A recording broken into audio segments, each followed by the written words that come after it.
आणि मुंबईमध्ये काल एप्रिल महिन्यामध्ये मागच्या 15 वर्षांमधलं सगळ्यात जास्त तापमान नोंदवलं गेलंय। काल मुंबईमधलं कमाल तापमान होतं 39.7 अंश सेल्सिअस। आज सुद्धा उष्णतेच्या लाटेचा इशारा मुंबई प्रादेशिक हवामान केंद्राकडून देण्यात आलाय। अशातच रसवंती गृह, थंड पेयांच्या गाड्या यावर नागरिक गर्दी करताना दिसतात। आज रत्नागिरी, सिंधुदुर्ग, रायगड, ठाणे आणि मुंबईसाठी उष्णतेच्या लाटेचा येलो अलर्ट जारी करण्यात आलाय, ज्यामध्ये तापमान सरासरीपेक्षा 4 ते 5 अंश सेल्सिअस अधिक असू शकतं। याचा आढावा घेतला आमच्या प्रतिनिधींनी। एप्रिल महिन्यातलं मुंबईतलं तापमान हे 15 वर्षांच्या उच्चांकीवर आपल्याला गेल्याचं चित्र पाहायला मिळतं आहे। मुंबईत काल 39.7 अंश सेल्सिअस इतकं तापमान नोंदवलं गेलेलं आहे।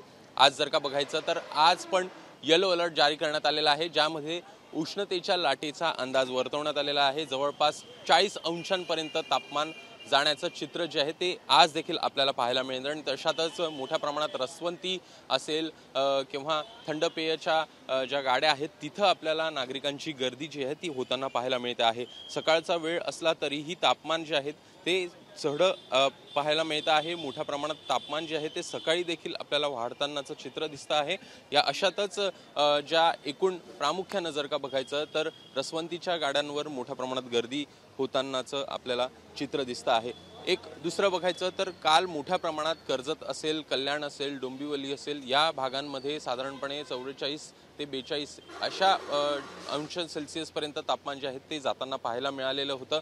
कर्जतमध्ये साधारणपणे 44.4 अंश सेल्सिअस तर ठाण्यामध्ये 42.8 अंश सेल्सिअस इतकं तापमान नोंदवलं गेलेलं आहे। त्यामुळे एकूण जर का तुम्ही 11 ते 4 दरम्यान घराच्या बाहेर पडू नका अशा प्रकारचं आवाहन करण्यात आलेलं आहे। पडत असाल तर एकूणच काळजी घेण्याचं आवाहन देखील भारतीय हवामान विभागाकडून करण्यात आल्याचं चित्र पाहायला मिळतं आहे। उत्तर महाराष्ट्र असेल, मराठवाडा असेल किंवा कोकण असेल, इथं मोठ्या प्रमाणात आपल्याला उष्णतेच्या लाट जी आहे ती आज पाहायला मिळू शकते।